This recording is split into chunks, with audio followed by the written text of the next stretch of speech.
Bienvenidos a su programa La Rebelión de las Canas, la voz oficial de la Asociación de Jubilados de la Autoridad de Energía Eléctrica. Bienvenidos una vez más a su programa. Les saluda Dailsa Cortés y ya están con nosotros sus moderadores, Johnny Rodríguez Ortiz, presidente de la Asociación de Jubilados de la Autoridad de Energía Eléctrica. Bienvenido. Muchas gracias y buenas tardes a la audiencia. Siempre es un placer estar aquí con ustedes. Y está también José Ocasio, el presidente del capítulo de Ponce. Bienvenido. Muchas gracias, buenas tardes a todos. Y como siempre, mi especial saludo a mi querida y hermosa nieta Micaela, que hoy estaba celebrando su primer día de primer grado. ¡Ave María! ¡Qué felicidad! Bueno, pues vamos a los titulares, Johnny. Es un día inolvidable. Yo todavía me acuerdo de mi primer día en la escuela, en primer grado. Eso es algo hasta sublime para uno. Qué bueno. Antes, vamos a recordarle a los compañeros que este miércoles 13 llevamos a cabo nuestra manifestación frente a la Junta de Control Fiscal. Y no olviden, compañeros, que a pesar de que está aprobado un plan de aumento de la factura para el supuesto pago de las pensiones, contiene muchísimos propósitos adicionales y queremos estar seguros de que continuaríamos cobrando la pensión y que no sigamos pasando por momentos tan amargos como el día del pago del mes pasado. Comenzamos hablándole de la infinidad de apagones que hubo ayer. Ahora le echan la culpa hasta a una culebra. Más tarde el compañero Casio nos va a hablar de cuál es la situación de generación en el sistema eléctrico durante al menos el día de hoy. La generación presente. Justin Peterson regresa a la Junta de Control Fiscal. Le contamos más adelante quién es esa persona, le refrescamos la memoria porque ya le habíamos hablado y cómo esto va cogiendo forma con relación a lo que le anticipamos la vez anterior sobre la recomposición de la Junta de Control Fiscal.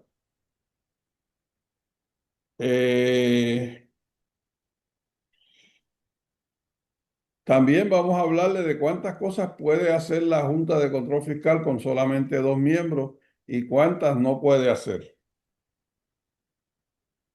Recalientan el proyecto de alquiler de generación de 800 megavatios. Hoy salieron hablando nuevamente como si fuera un proyecto nuevo, que no se suponía que ese proyecto arrancara ahora en el verano. Luma anda en campaña aprovechando los apagones por más dinero.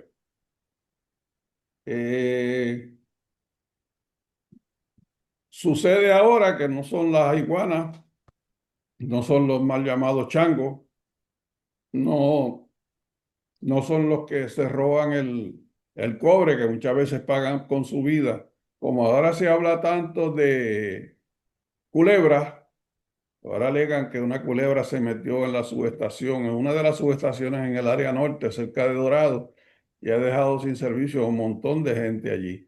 A mí me pareció leer una cantidad exorbitante de abonados sin servicio. No estoy seguro si vi correctamente la cifra. Era más de 200,000 según leí. Y puede ser que hayan sumado todos los abonados que estuvieron sin servicio en un momento dado o en otro, pero la impresión que dan es que el sistema estuvo mal durante ese apagón. Pero vamos a dejar que Ocasio nos hable de cómo está el sistema en el momento, el sistema de generación. Cómo no, muy buenas tardes nuevamente a todos. Pues hoy es uno de esos días donde mejor se ve, y tengo que repetir lo que siempre digo, estoy partiendo de la premisa de que la información que estoy viendo en la pantalla de Genera es correcta y es verdadera. Porque en este momento ellos dicen que el sistema está consumiendo 2.655 y tiene una reserva de explotación de 400 megavatios y una reserva fuera de servicio de cerca de 600 megavatios. Para los que llevamos un trayecto de todo lo que pasa principalmente en las dos unidades de mayor generatriz, que sería Costa Azul, Costa Azul en el día de hoy tiene cerca de 700 megavatios en servicio, que hacía mucho, mucho tiempo que no se veían esos números. Las estaban manejando a carga mucho menos de 300 megavatios cada una, cuando su capacidad son 420 cada una. Hoy día en este momento hay una que está en 330 y la otra está en 350. Pero según digo eso, tengo que continuar con lo que pasa en la central termoeléctrica de Aguirre, que la unidad número 2, que era la única que tenían disponible, lleva varias semanas fuera de servicio y se desconoce qué es lo que está pasando en esa central. Aguirre lo único que está generando en este momento son unidades, lo que llamamos turbinas a gas, de la central ciclo combinado.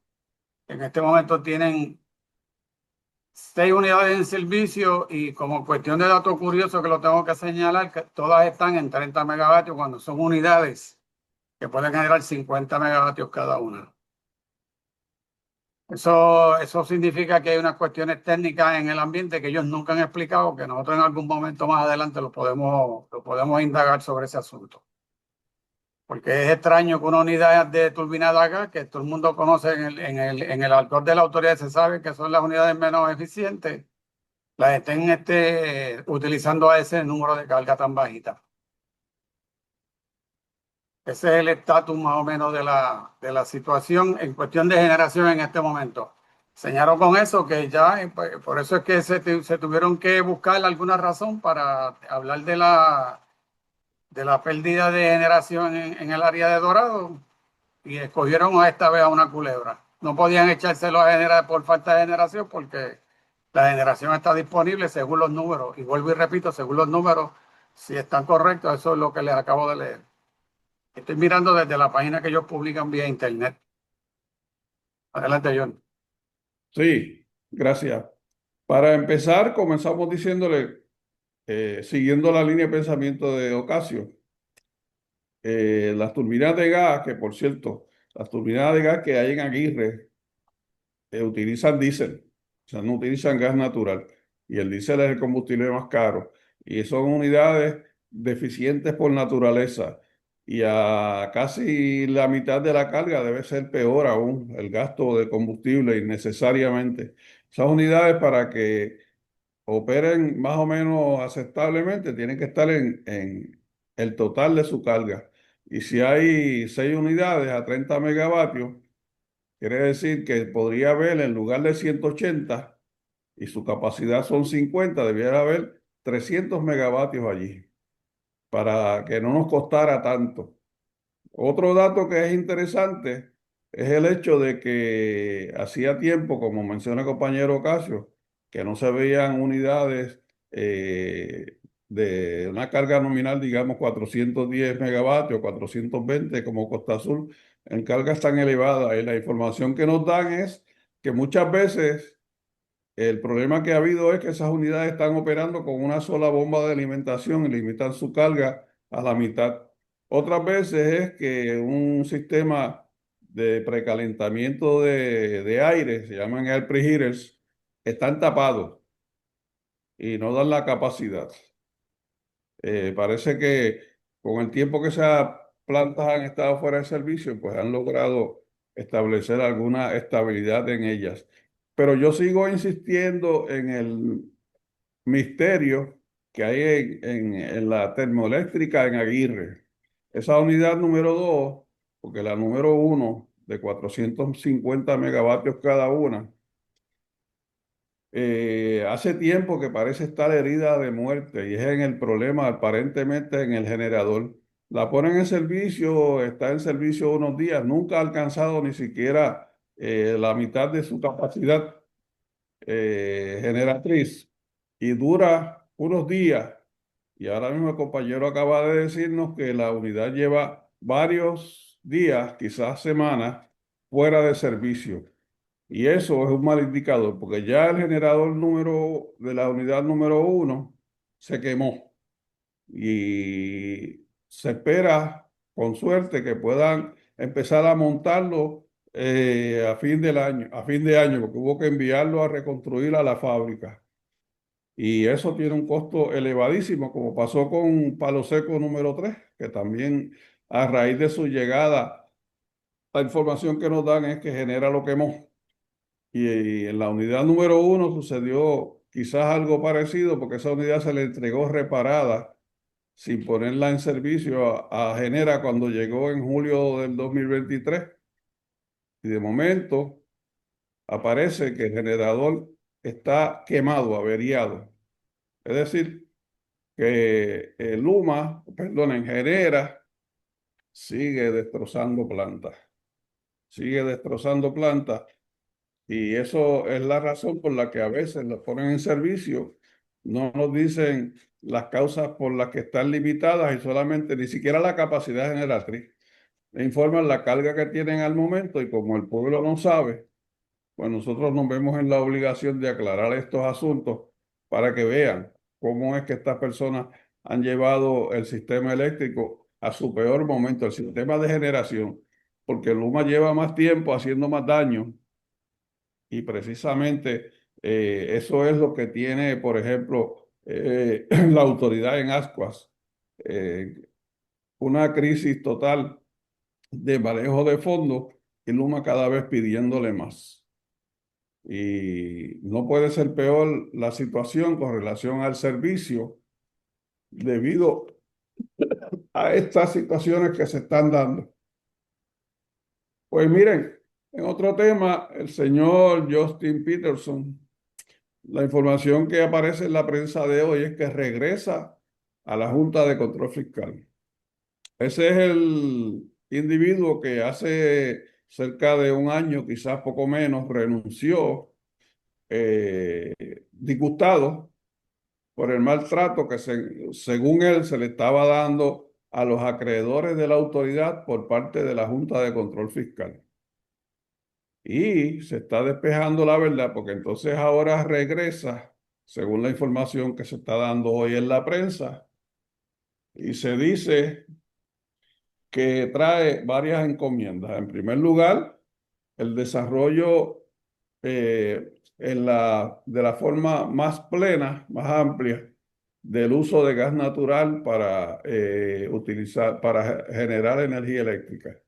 Lo que quiere decir que volveremos a hablar, a escuchar hablar por mucho tiempo de la construcción de gasoductos. Y el último gasoducto que el pueblo derrotó fue el mal llamado de la Vía Verde. Y lo derrotó el pueblo con su lucha y su persistencia en que no era un buen negocio. Y yo le agrego a nuestros radio oyentes que precisamente eso está sucediendo ahora con una lucha que ha estado dando el pueblo consistentemente, militantemente, en contra de la demolición del Hotel Normandy, el desarrollo de un estacionamiento allí bajo tierra, que con cualquier elevación del nivel del mar se iba a inundar. Hoy la prensa anuncia que el alcalde de San Juan, Romero, ha anunciado que están dejando en suspenso ese proyecto, o sea que están desistiendo. Y no ha sido de otra forma que gracias a la lucha persistente del pueblo en contra de ese proyecto, que era verdaderamente un ataque a los recursos naturales ahí desplegados. Y yo le digo al pueblo que vamos a tener que empezar a prepararnos para luchar en contra de los gasoductos que van a tratar de imponernos, según se anuncia que como idea trae este señor Peterson. Y pues si dejó la Junta y es un cabildero, porque no estamos hablando de una persona de la calle, y se fue e influenció a la administración del presidente actual y logró descabezar esa Junta de Control Fiscal, pues quiere decir que si regresa, regresará con muchas encomiendas de las que acostumbra implantar o mandar a llevar a cabo el presidente Trump. Porque también viene con el proyecto del desarrollo de energía nuclear.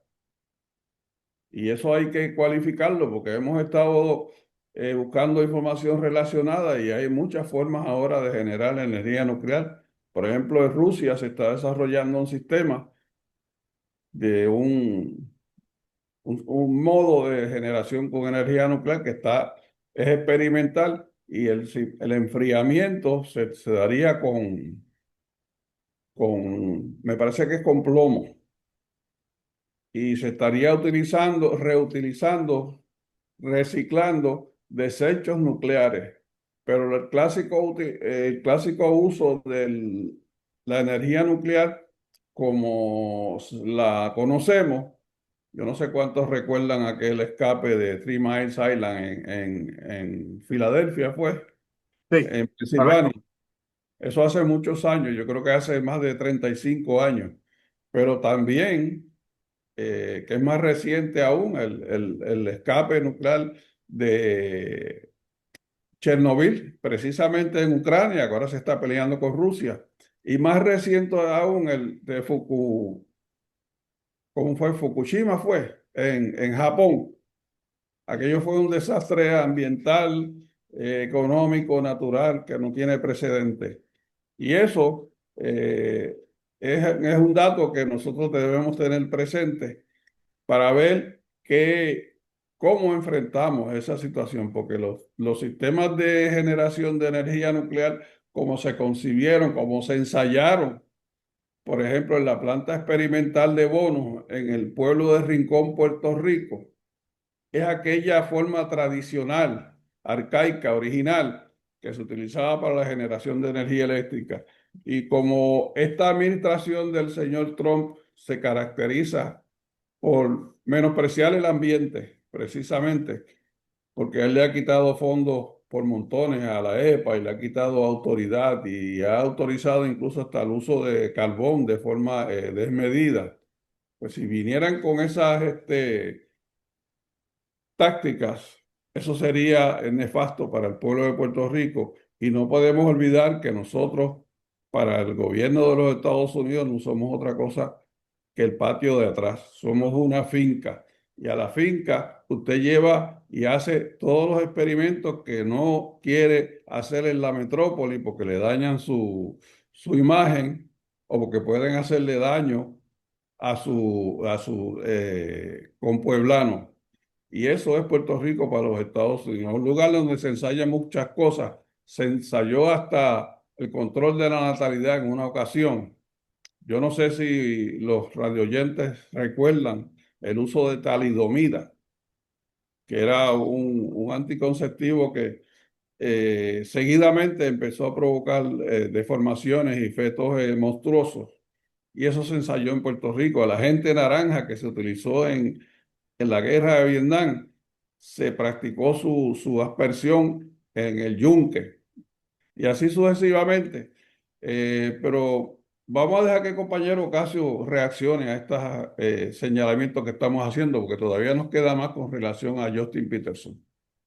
Bueno, con este último detalle que ha mencionado, quiero traerle a la atención de que el más reciente experimento fue con la oxicodona, con el Oxycontin, y eso es lo que ni siquiera hace 10 años de eso. Lo probaron en Puerto Rico en hospitales del área de San Juan, en su mayor cantidad. Existe un famoso documental de Netflix donde explican todo lo que pasó con la oxicodona y presentan precisamente ese detalle que lo traigo porque el que no lo sabía que lo sepa y el que lo sabía recordárselo, porque no podemos precisamente, como siempre digo, olvidarnos de la historia porque la estamos condenados a repetir. En ese sentido es importante que sepan y, por ejemplo, para recordarle qué pasó con la energía nuclear en Puerto Rico, más allá del experimento de Bonus en Rincón, el gobierno de Puerto Rico se embarcó en un proyecto de construir una planta nuclear en lo que es Aguirre, donde está la termoeléctrica en este momento. Y aquella vez llegaron a adquirir tanto el reactor nuclear como la turbina, todo lo que necesitaban. Y empezaron a construir el hueco para hacer lo que se llama, donde iban a establecer el reactor nuclear. Y cuando al final del camino se dieron cuenta que lo estaban haciendo encima de una falla geológica que cruza Puerto Rico desde el área de Patilla, Maunabo, por allá, y llega hasta Laja. Tuvieron que suspender el proyecto, eliminar el proyecto, no sin antes gastar más de 100 millones de dólares. Y eso lo traigo precisamente como dato histórico para que sepan de lo que ya ha pasado, que no crean que están hablando de energía nuclear en este momento va a ser algo nuevo para los puertorriqueños y lo que estamos pendientes lo vamos a decir a los cuatro vientos de todo lo malo que han hecho.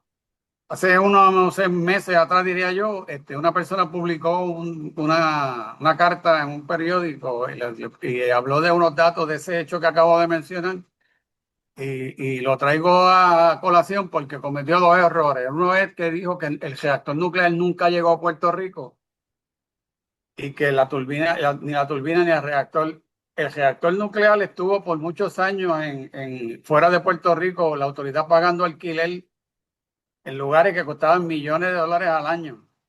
Lo trajeron a Puerto Rico, lo trajeron a Aguirre y lo ubicaron precisamente en lo que se conoce como la central ciclo combinado de Aguirre. Allí estuvo agua, sol y sereno un montón de años hasta que lograron venderlo. Y la turbina, que es una turbina Hitachi con capacidad de 500 megavatios, estaba en un almacén allí en la misma central y esa la cuidaron, a esa esa máquina tenía la inyección, mantenerla llena de nitrógeno para evitar que se dañara por dentro con la oxidación. O sea, el que conoce de la autoridad y me está escuchando en este momento sabe que lo que estamos diciendo es lo que pasó verdaderamente en este país con relación a la energía nuclear. Así es. Y la situación es peor cuando, si seguimos rebuscando en nuestra memoria, cuando se compró la central de ciclo combinado, que hubo un escándalo de un robo de cientos de millones de dólares, que precisamente lo investigó el fenecido José Granados Navedo, que lo que faltó fue, como le contamos en una ocasión, sacar el muerto de su tumba y meterlo preso por la cantidad de dinero que el ingeniero Carlos Velázquez Toro se había robado y su familia tuvo que devolver mucho dinero. La familia que heredó todo ese capital robado tuvo que devolverlo. Y lo más triste de todo eso es que después de esa gesta, cuando reventó el escándalo del Instituto del SIDA, el señor Granados Navedo fue señalado y pagó con su libertad porque se hizo de una caja caja de zapatos donde logró acomodar unos $300,000 de todo aquel dinero que allí se robaron. Y entonces uno se pregunta, ¿a quién le creemos para que nos cuide nuestro patrimonio si estamos en un nido de ladrones y lobos de mar? Pero seguimos con Justin Peterson. Justin Peterson, como le dije, se fue disgustado, herido, sentido porque se le maltrataba a los bonistas y ahora regresa triunfante. Y lo que se dice es que los bonistas, y eso ha sido noticia, pretenden cobrar 12,000 millones de dólares. La deuda más los intereses devengados por no haberla pagado a tiempo. Y yo escuchaba esta mañana al licenciado Rolando Emanuel y él hacía un cómputo allí más o menos conservador. Y decía, pues probablemente no le paguen los 12,000 millones de dólares, pero vienen a cobrar todo lo que puedan. Y no son 2,500 millones como le ofreció la Junta de Control Fiscal que había, que por cierto no podemos pagarlo. Pueden ser 8,000 millones de dólares. Y ese dinero, la autoridad no puede pagarlo, porque las tarifas darían un salto, las tarifas no, la factura daría un salto de quizás a 40 centavos el kilovatio hora. Quiere decir que ahora, y esta la dejamos en el aire para que entonces ustedes lleguen a sus propias conclusiones, va a haber que ir a buscar dinero del fondo de emergencia para abonarle una buena cantidad al principal y una emisión de bonos por 50 años para pagar todo lo que los bonistas pretenden que se le pague. Y precisamente esa era la idea de la actual gobernadora hoy, Jennifer González Colón, cuando fue precandidata, cuando ella dijo que en su casa le habían enseñado que las deudas se pagan y que en el gobierno de Puerto Rico había suficiente dinero y proyectó 8.000 millones de dólares detrás de ella en una pantalla, en televisión, en un anuncio donde se podía pagar la deuda total de la autoridad.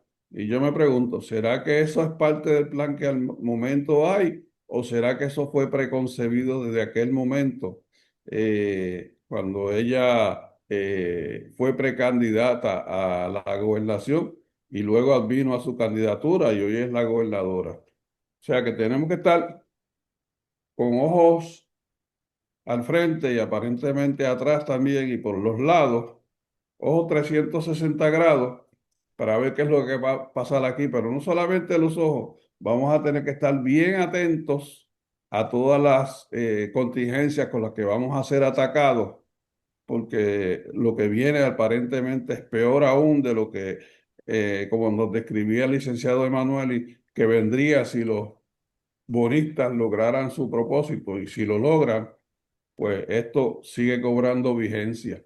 Incluso el licenciado Emanueli nos decía en el programa que yo escuché esta mañana, mejor dicho, que la Junta sí puede continuar administrativamente lidiando con el asunto del pago de plan de ajuste de la deuda, pero no puede eh, acordar resoluciones porque el cuerpo no está constituido. Se supone, según explicaba él esta mañana, que para que hubiera quórum en la Junta tiene que haber 5 miembros. Y si al momento hay 2 o 3, si ha llegado Peterson ya y ha tomado posesión, no lo hay.